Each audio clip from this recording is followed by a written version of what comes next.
All right, welcome to Mastering the Rebuttal Paragraph. In this lesson, you're going to understand what makes a rebuttal effective. You'll learn key terms related to rebuttal writing, and you'll practice writing and revising rebuttal paragraphs for clarity and persuasiveness. But first, what is a rebuttal paragraph? A rebuttal paragraph is a response to an opposing viewpoint explaining why it is flawed or less convincing. A strong rebuttal acknowledges the counterclaim, refutes it with logic, and provides evidence and reinforces the original claim. Here are some key terms you need to know on how to write a good, strong rebuttal paragraph. First, a rebuttal is a response to a counterclaim that refutes or addresses it. Then there's the counterclaim, which is an opposing argument to the writer's main claim. Then you need evidence, which is support used to validate the rebuttal. You need a concession, acknowledgement of a valid point in the counterclaim. And you need a refutation, which is an explanation of why the counterclaim is flawed or less convincing. Remember, you need these 5 key component parts: the rebuttal, the counterclaim, the evidence, the concession, and the refutation for a good, strong rebuttal paragraph. Let's look at your handout and start with task 1, basic identification. Read the sample rebuttal paragraph below and label each component part accordingly. Critics argue that social media spreads misinformation, causing harm to society. However, this argument overlooks the fact that social media platforms have invested in fact-checking systems that detect and remove false information. According to a 2023 study by the Digital Literacy Institute, misinformation detection has improved by 70% in the past 5 years. Thus, the idea that social media causes more harm than good is outdated and ignores ongoing improvements in content moderation. Now, don't get bogged down in the content of this paragraph. We're looking at the structure. What makes up a good rebuttal paragraph? Don't think that I'm trying to push a particular view on you. Don't think that I'm trying to get you to believe in a particular view. We're just looking at a rebuttal paragraph and the key component parts. What you need to do is label the following in the paragraph above. What is the counterclaim? Identify the counterclaim and underline it. Which part is the refutation? Double underline that part. What is the evidence in this paragraph? Put brackets around that piece of evidence. And which is the conclusion? And encircle it. You have 2 minutes.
All right, let's see how you did. This is the breakdown of the labels. The counterclaim, which you should have underlined, was critics argue that social media spreads misinformation causing harm to society.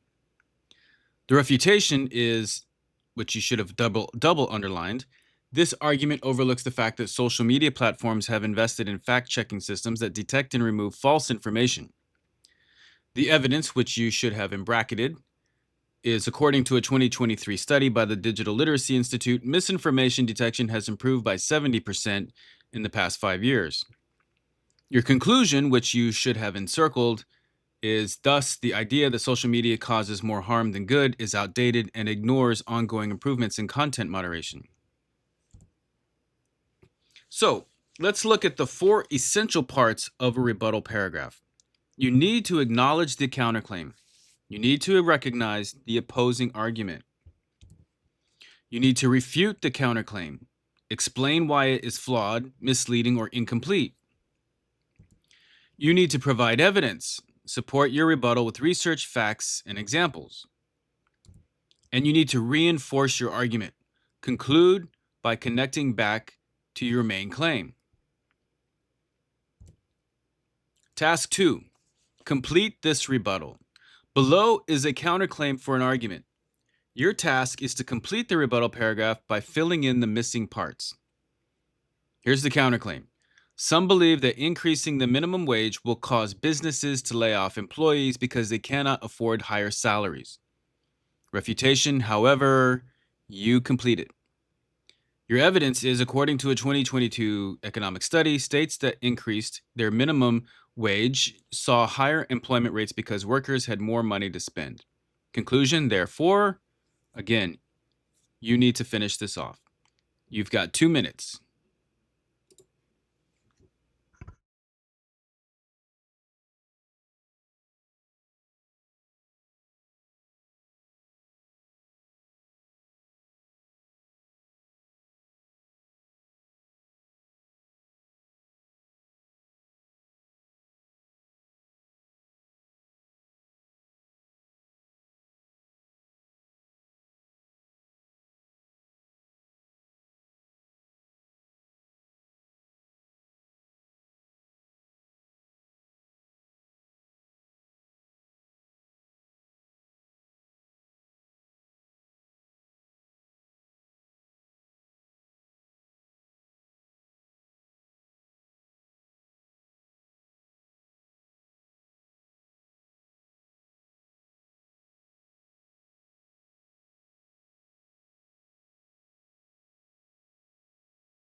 All right. So the counterclaim is some believe that increasing the minimum wage will cause businesses to lay off employees because they cannot afford higher salaries. The refutation is, however, this argument overlooks the fact that higher wages can lead to increased consumer spending, which boosts demand for goods and services. When workers earn more, they have more disposable income to spend at local businesses, ultimately driving economic growth and creating more jobs rather than eliminating them. Hopefully yours looks something like that.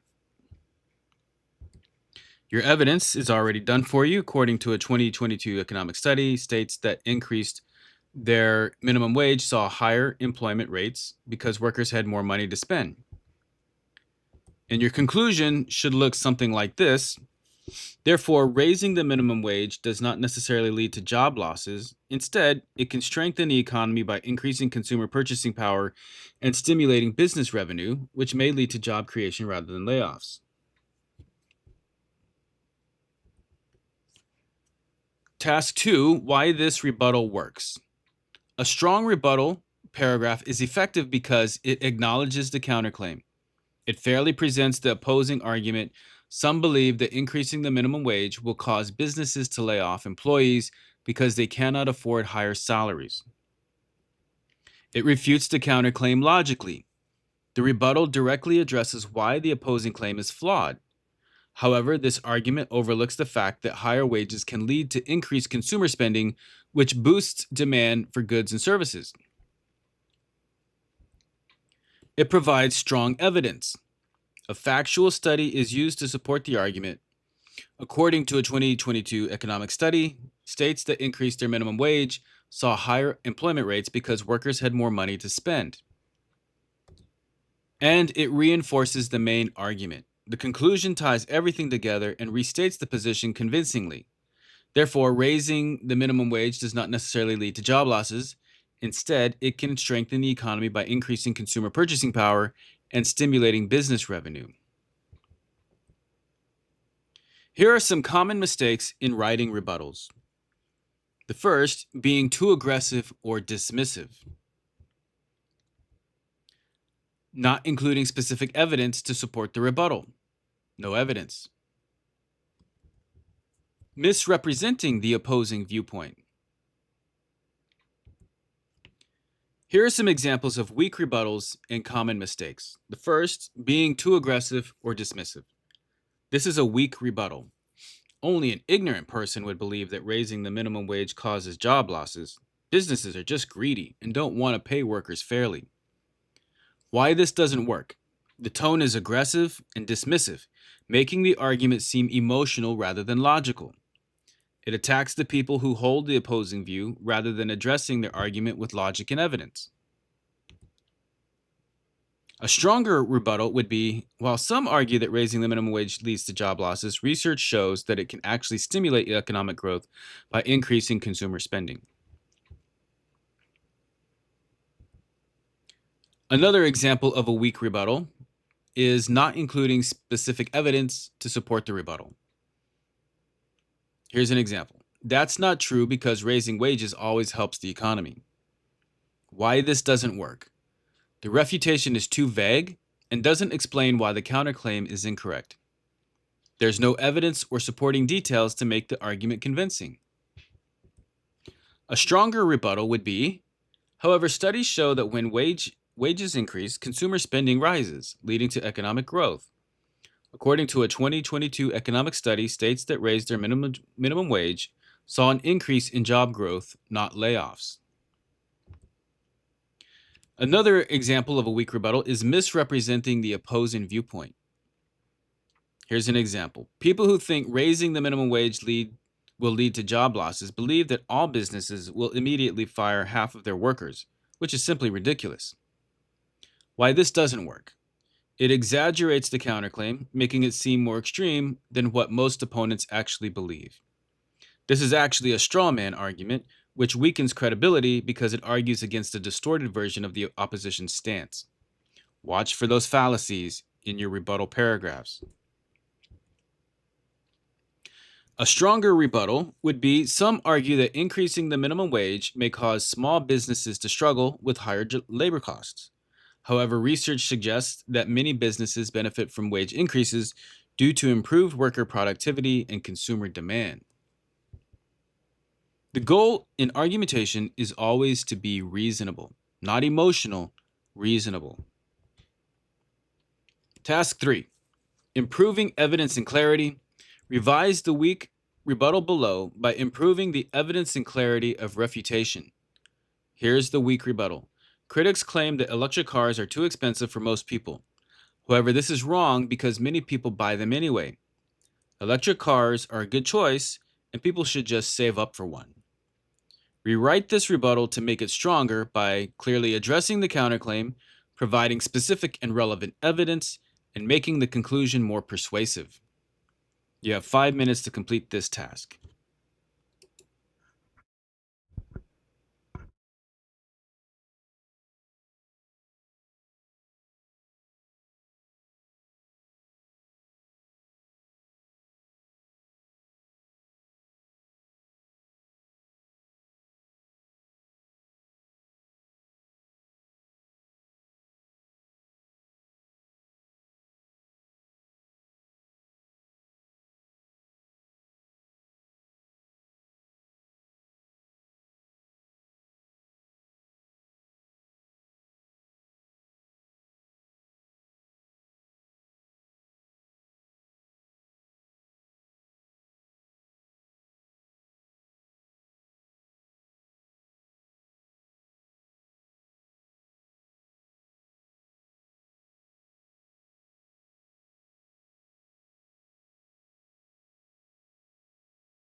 All right, let's take a look at a revised, stronger rebuttal. So, hopefully, your revision looks something like this.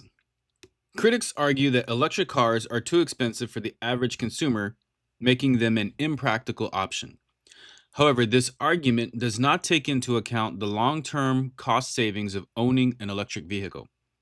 While the initial purchase price may be higher, electric cars save drivers money over time through lower fuel and maintenance costs. According to a 2023 Consumer Energy Report, EV owners save an average of $800 a year on fuel compared to gasoline powered vehicles. Therefore, while upfront costs may be higher, electric cars ultimately provide financial benefits that make them a smart investment for many consumers. Why this works. First, it addresses the counterclaim clearly. Instead of simply saying, "This is wrong," the rebuttal acknowledges the concern about affordability and directly responds to it. Next, it provides specific and relevant evidence. The weak rebuttal had no facts to support the argument. The stronger version includes a real statistic about fuel savings to make the rebuttal more persuasive. Next, it strengthens the conclusion. Instead of just saying electric cars are a good choice, the conclusion now explains why electric vehicles are a long term financial advantage, making the argument more compelling. Are you thinking about getting an electric vehicle now?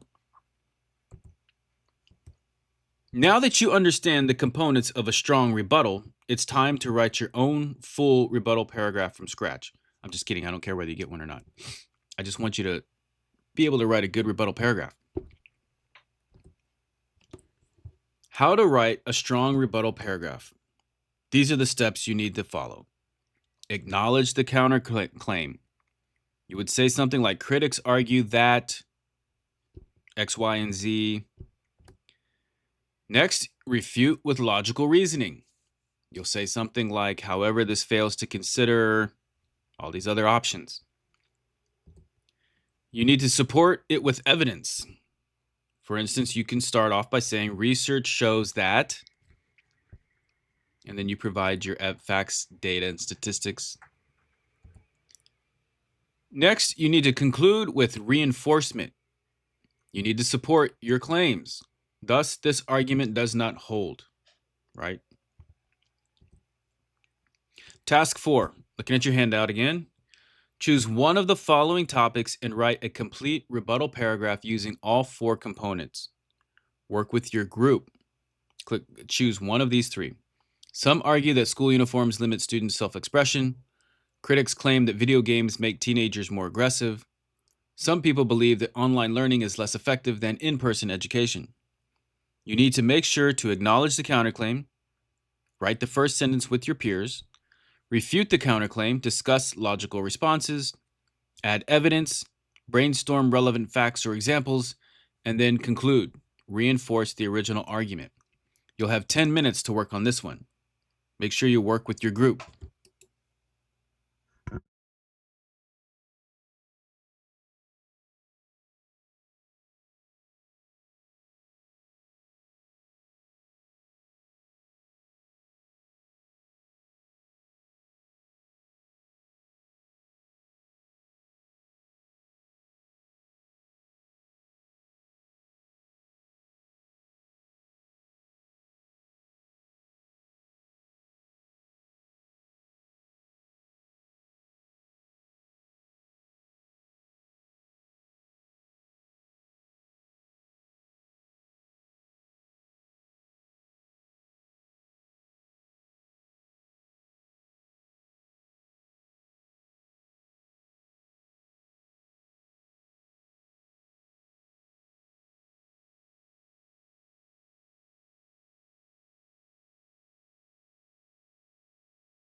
Okay, now pay attention to what we're going to do now.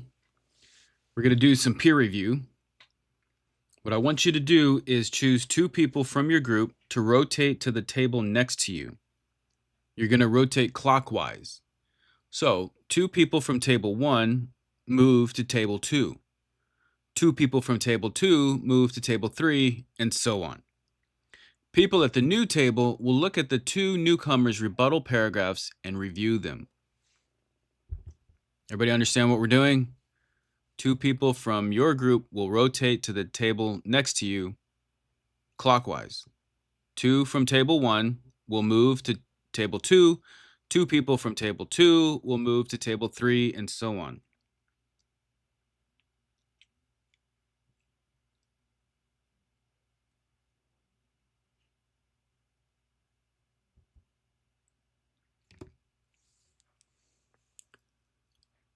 Okay, so this is what we're going to do for peer review. Use this checklist. Looking at your peers' rebuttal paragraphs, try to answer these questions. Does it acknowledge the counterclaim? If not, let your peers know how they can improve. Go ahead and read it. Does it acknowledge the counterclaim?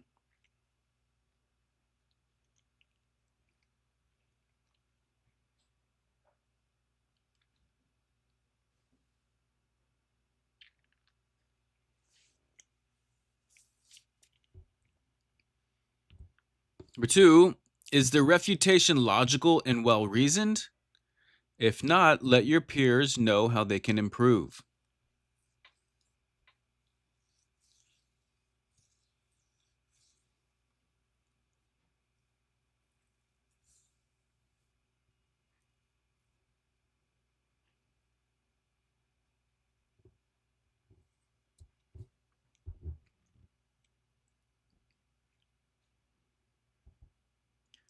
Does it include strong evidence?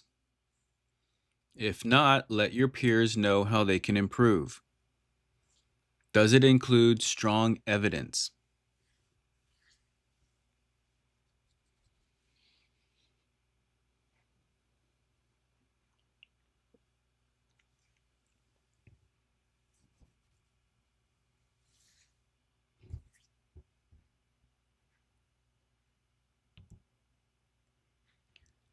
Is the tone respectful and persuasive?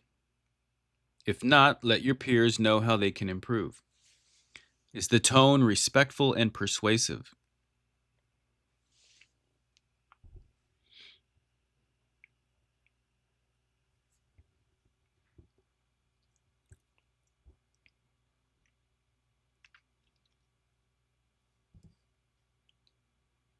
All right.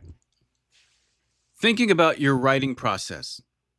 Great writers don't just write, they think about their writing process and how to improve it. Before you leave today, you're going to take a few moments to reflect on your learning. Step 1, identify the challenges. What was the most difficult part of writing your rebuttal paragraph? In your metacognitive journal, write your response to this question. What was the most difficult part of writing your rebuttal paragraph? And yes, if you don't have a metacognitive journal, you need to get one started ASAP. I'll be taking grades from these soon.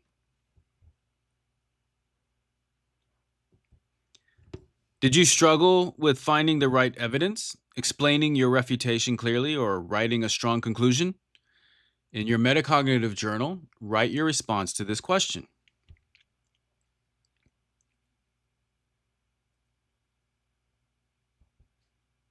What strategies did you use to overcome this challenge? In your journal, write your response.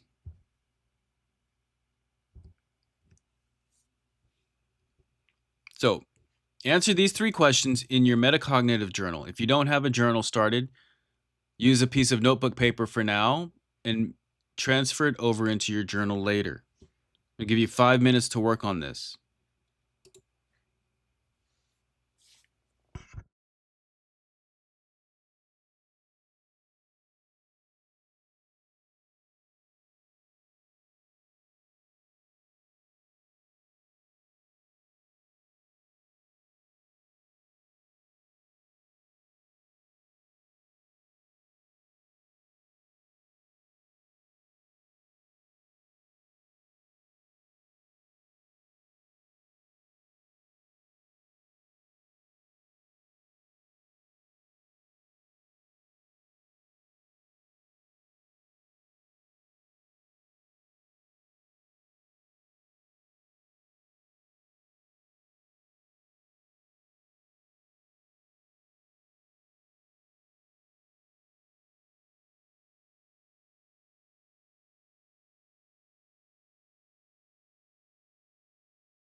Okay.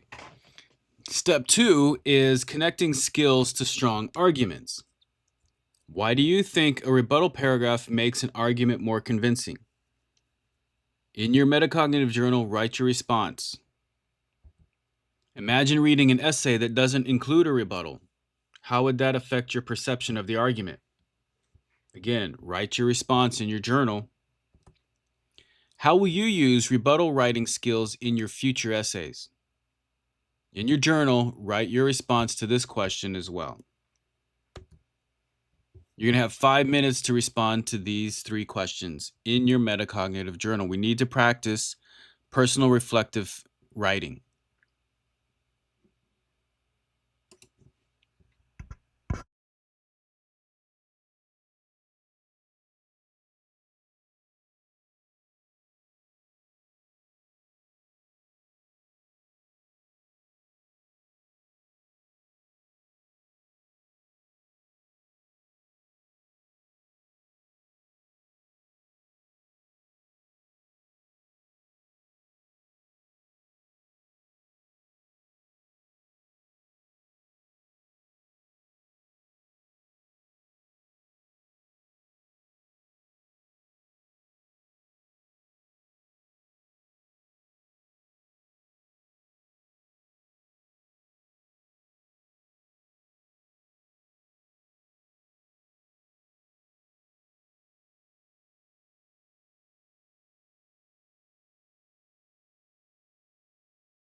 All right, finally, the exit ticket and self-assessment.